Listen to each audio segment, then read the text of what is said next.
अस्सलामु अलैकुम वरहमतुल्लाहि वबरकातुहू। नहमदुहू व नुसल्ली अला रसूलिहिल करीम व अला आलिहि अस्हाबिहि अजमईन।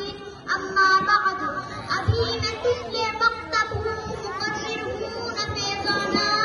अभी मैं तिफले मक्तब हूँ, मुकर्रिर हूँ न फैज़ाना। तसल्ली दिल में रखती हूँ, सुना दूँ हक़ का फरमाना। मुअज़्ज़िज़ सामीन अज़हार, आज मुझे जिस मौजू पर लब कुशाई करने का मौका मिला है वो है वालिदैन के हुकूक। जब हम छोटे थे तो लड़ाई इस बात पर होती थी, माँ मेरी है, माँ मेरी है। एक कहता माँ मेरी है, माँ मेरी है, दूसरा कहता माँ मेरी है, माँ मेरी है। तो हम कहते चलो ये बात माँ से पूछते हैं। तो माँ हंसकर इस बात को टाल देती थी, क्योंकि माँ को पता था एक ऐसा जमाना आएगा अब लड़ाई इस बात पर होगी, माँ तेरी है, माँ तेरी है। एक कहता मैंने पिछला महीना गुजारा है, दूसरा कहता मुझे पता है मेरे बेटे की नींद किस तरह से खराब होती है, माँ की फांसी से।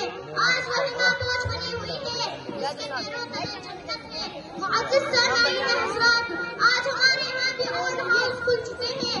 जब माँ बाप बूढ़े हो जाते हैं उन्हें उसमें छोड़ दिया जाता है। एक नौजवान का वाकया कि वो अपनी माँ को ओल्ड हाउस में छोड़ आया और ओल्ड हाउस वाले को नंबर किया और कहा जब माँ मिट्टी के करीब आ जाए तो फोन कर देना। आखिर वो वक्त आ ही गया। ओल्ड हाउस वाले ने फोन किया और कहा तेरी माँ मिट्टी के करीब है, मुलाकात करनी है तो आजा।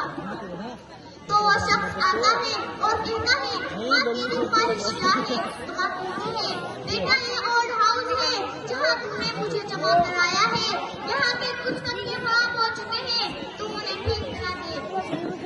तो बेटा कहता है माँ अब तुम्हें ठीक कराने का क्या फायदा? तो माँ कहती है बेटा ये मैं अपने लिए ठीक कराना नहीं चाहती बल्कि तेरे लिए ठीक कराना चाहती हूँ। जब तू बूढ़ा हो जाएगा तो तेरी औलाद तुझे ओल्ड हाउस में छोड़ आएगी, मुझे कब्र में भी नींद नहीं आएगी कि मेरे लाल को गर्मी लग रही होगी।